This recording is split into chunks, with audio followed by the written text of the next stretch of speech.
ನಮ್ಮ ಮಕ್ಕಳನ್ನ ನಾವು ಬೆಳೆಸ್ತಿರುವಾಗ ಕೂಡ ದೈವಿಕ ಸಂಬಂಧವಾದ ಜ್ಞಾನನೇ ಜಾಸ್ತಿ ಹೇಳ್ಬೇಕು, ಅದ್ರ ಪ್ರಕಾರ ನಾವು ಬೆಳೆಸ್ಬೇಕು. ಲೋಕ ಸಂಬಂಧವಾದ ಜ್ಞಾನ ಹೇಳಿ ನಾವು ಬೆಳೆಸಬಾರ್ದು, ದೈವಿಕ ಸಂಬಂಧವಾದ ಜ್ಞಾನನ ಕಳಿಸ್ಬೇಕು.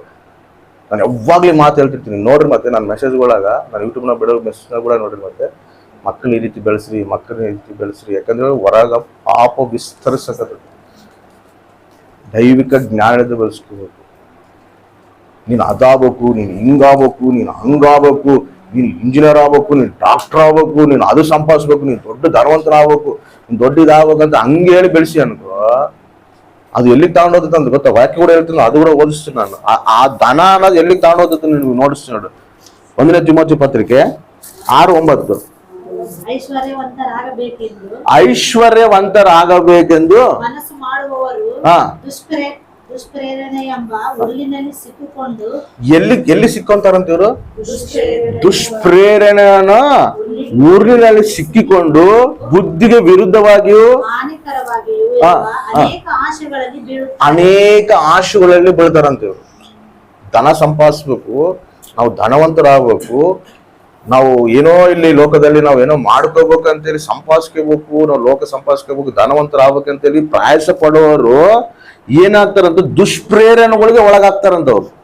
ಒಳಗಾಗಿ ಬುದ್ಧಿಗೆ ವಿರುದ್ಧವಾಗಿ ಹೋಗಿ ಹಾನಿಕರವಾಗಿಯೂ ಅನೇಕ ಆಶೆಗಳಲ್ಲಿ, ಇಂಥ ಆಶೆಗಳು ಮನುಷ್ಯರನ್ನು ಸಂಹಾರ ನಾಶನ ಮಾಡಿ ಮುಳುಗಿಸ್ತಂತ. ಇದನ್ನ ಸಕಲ ವಿಧವಾದ ಕೆಟ್ಟತನಕ್ಕೆ ಏನಾಗುತ್ತೆ? ಇದು ಮೂಲವಾಗಿದೆ.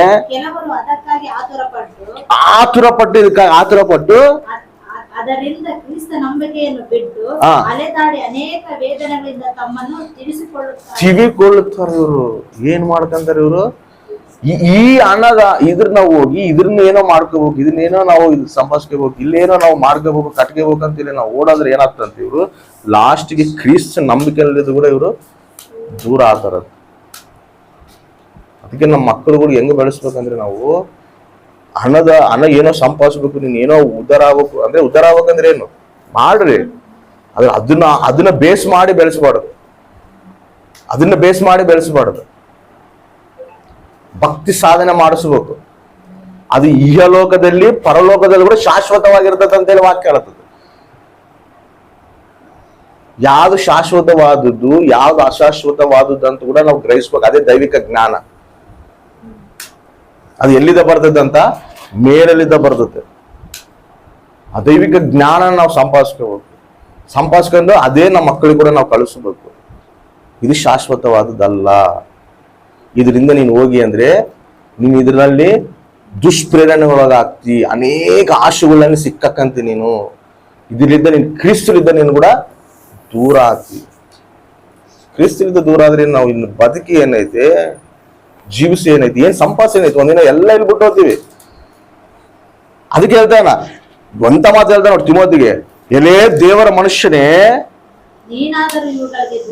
ನೀನಾದ್ರೂ ಇವುಗಳಿಗೆ ದೂರವಾಗಿದ್ದು ಏನ್ ಮಾಡ್ಬೇಕಂತ?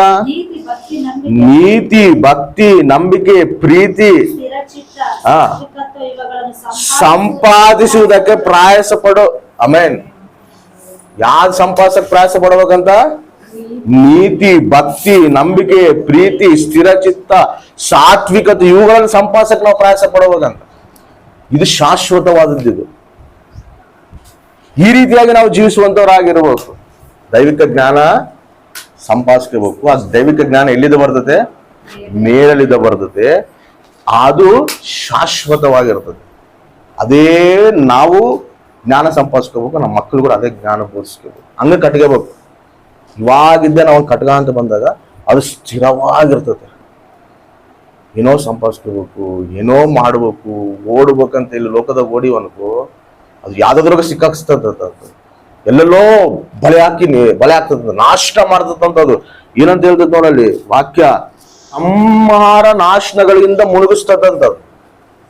ಬಹು ಜಾಗ್ರತವಾಗಿರ್ಬೇಕು ಯವನಸ್ಥರು ಕೂಡ. ಏನು ಜ್ಞಾನ ಇಟ್ಕೊಂಡು ನಡಿಬೇಕು, ದೈವಿಕ ಜ್ಞಾನ ಸಂಪಾದಿಸ್ಕೋಬೇಕು. ಲೋಕದಲ್ಲಿ ಏನೋ ಮಾಡ್ಬೇಕು, ಲೋಕದಲ್ಲಿ ಏನೋ ಸಂಪಾದಿಸ್ಕೋಬೇಕಂತ ಓಡಬಾರ್ದು.